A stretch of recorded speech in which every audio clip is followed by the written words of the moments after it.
Break के बाद सी news Bharat में एक बार फिर से आप सभी का स्वागत है। रुक करेंगे बुलेटिन की ओर। बुलेटिन में बात करेंगे खूंटी की, जहां पुलिस को मिली बड़ी सफलता। आगे बात करेंगे मुरादाबाद की, जहां पुलिस अकादमी पहुंचकर सीएम योगी ने 2774 सिविल दरोगाओं को दिए नियुक्ति पत्र।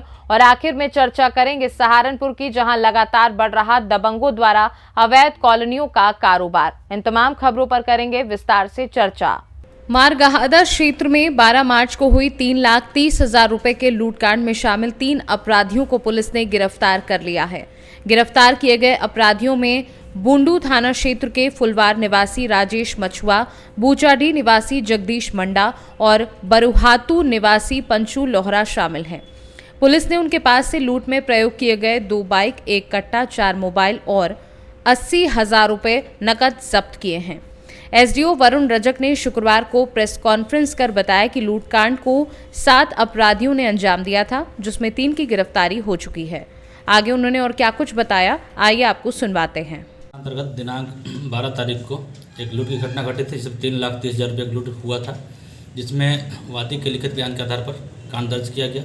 घटना की गंभीरता को देखते हुए तकनीकी एवं गहन अनुसंधान करते हुए घटना में प्रयुक्त मोटरसाइकिल बरामद, लूटे गए रुपये से बरामद रुपया और मोबाइल फ़ोन को बरामद किया गया। साथ ही कांड में शामिल 3 अभियुक्तों को गिरफ्तार किया गया है। कौन लोग हैं सर? अभियुक्तों में एक राजेश मछुआ है, एक जगदीश मुंडा है, एक पंचू लोहरा है। तीनों ही बुंडू थाना क्षेत्र के रहने वाले हैं। बरामदगी 80,000 रुपये हुई है। बाकी अन्य पक्षों की बरामदगी और इसमें और अभियुक्त भी है, जिसका नाम अभी उजागर नहीं कर रहे हैं। उसकी गिरफ्तारी है तो छापेमारी की जा रही है, जल्द ही उसकी भी गिरफ्तारी होगी। लूट कितने रकम की हुई थी? 3,30,000 रुपये। ये लोग किसी संगठन से भी हैं या संगठन नहीं। इसमें खास बात यह है कि जो अपराधी और वादी है एक दूसरे से पहले से परिचित हैं। ये लोग मवेशी का कारोबार करते हैं, बकरी वगैरह आपस में लेन देन व्यापार करते थे। पैसा लेने ही वादी अभियुक्त के घर के पास गया था। उसी में अभियुक्त द्वारा रेकी करते हुए अन्य अपराधियों के साथ मिल करके लालच में आकर के ये घटना को अंजाम दिया गया है। लोग का कभी आपराधिक इतिहास? आपराधिक इतिहास अभी खंगाला जा रहा है। कितने अपराधी मिलकर अंजाम दिया था सर? इसमें टोटल 7 अपराधी हैं और अन्य का हम लोग पता लगा रहे हैं।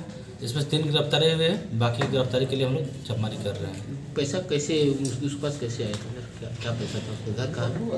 नहीं, जैसा कि बताया कि ये लोग का मवेशी का व्यापार था, लेन देन था आपस में बकरी वगैरह का। उसी को पैसा लेने के लिए वादी ज्ञात हुआ था। खूंटी से सी न्यूज संवाददाता शहीद अंसारी की रिपोर्ट। जेपी हॉस्पिटल नोएडा ने प्रत्यारोपण चिकित्सा 1000 से अधिक सफल किडनी प्रत्यारोपण कर एक गौरवपूर्ण उपलब्धि हासिल की है। इसमें आगरा के भी कई मरीज शामिल हैं। अपनी उपलब्धि पर पत्रकारों को संबोधित करते हुए जेपी हॉस्पिटल के नेफ्रोलॉजी विभाग के डायरेक्टर डॉक्टर विजय कुमार सिन्हा ने कहा कि भारत में हर साल करीब 12,000 से अधिक किडनी ट्रांसप्लांट हो रहे हैं और खराब जीवन शैली के चलते अधिकांश लोग किडनी की समस्याओं से ग्रसित हैं।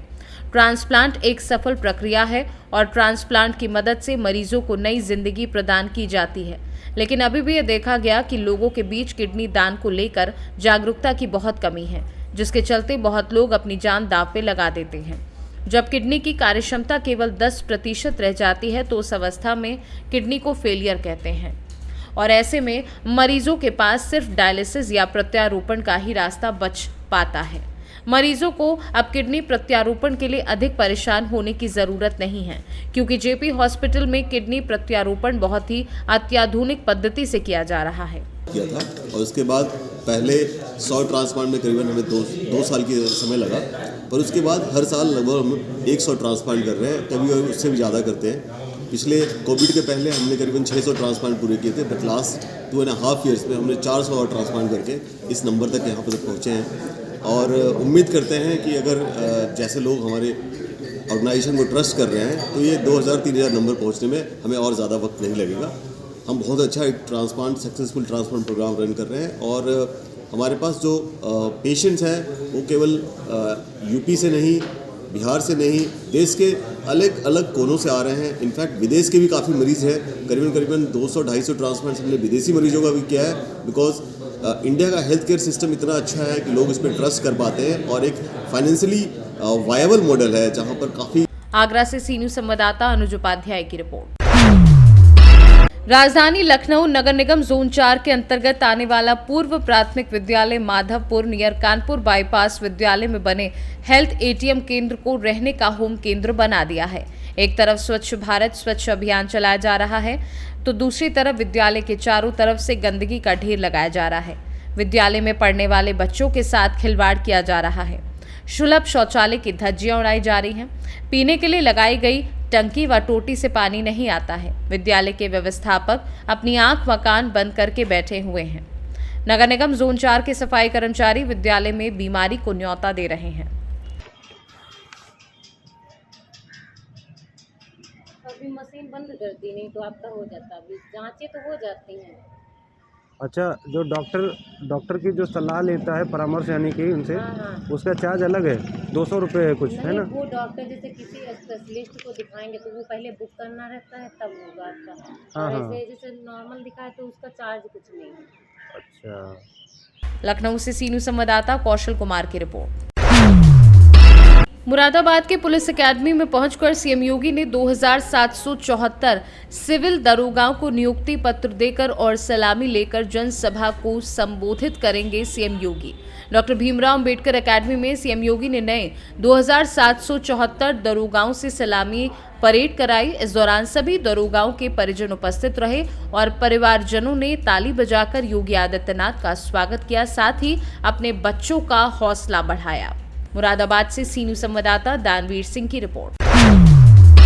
सहारनपुर जनपद में दबंगों द्वारा अवैध कॉलोनियों का कारोबार का चलन लगातार बढ़ता जा रहा है। भाजपा राज में भी सभी नियम और कायदे कानून को ताक पर रखकर दबंग कॉलोनाइजर सरकार को तो चूना लगा ही रहे हैं, वहीं जनता को भी ठगने का काम कर रहे हैं, जिसका जीता जागता सबूत बसपा के एक दबंग नेता द्वारा भगवती कॉलोनी स्मार्ट सिटी के नाम पर कुछ हिस्सा अप्रूव कराकर सैकड़ों बीघा भूमि पर अवैध कॉलोनी काटकर जनता को ठगने का काम कर रहे हैं। लगातार शिकायतों के बाद आखिरकार विकास प्राधिकरण द्वारा कॉलोनी का संज्ञान लेते हुए विगत दिनों बुलडोजर चलाकर कॉलोनी में हो रहे अवैध निर्माण को ध्वस्त कर दिया गया है। परंतु ध्वस्तीकरण की कार्यवाही के दौरान विकास प्राधिकरण की यहां भी दोहरी नीति देखने को मिली। अत्याधुनिक कार्यवाही कल वापस लौट गई, जिसके चलते दबंग कॉलोनाइजर के हौसले बढ़ गए। प्राधिकरण के 3 के वापस होने के साथ ही कॉलोनाइजर ने फिर से निर्माण शुरू किया। चर्चा है कि भाजपा राज में भी इस दबंग बसपा नेता के अच्छे रसूख हैं। इसी के चलते एसडीए द्वारा अधूरी कार्यवाही की गई है, जो क्षेत्र में चर्चा का विषय बनी हुई है। सहारनपुर से सीनू संवाददाता आशीष शर्मा की रिपोर्ट। फिलहाल के लिए बुलेटिन में बस इतना ही। वक्त एक छोटे से ब्रेक का। ब्रेक के उस पार हम आपको और भी तमाम बड़ी खबरों से करवाएंगे रूबरू।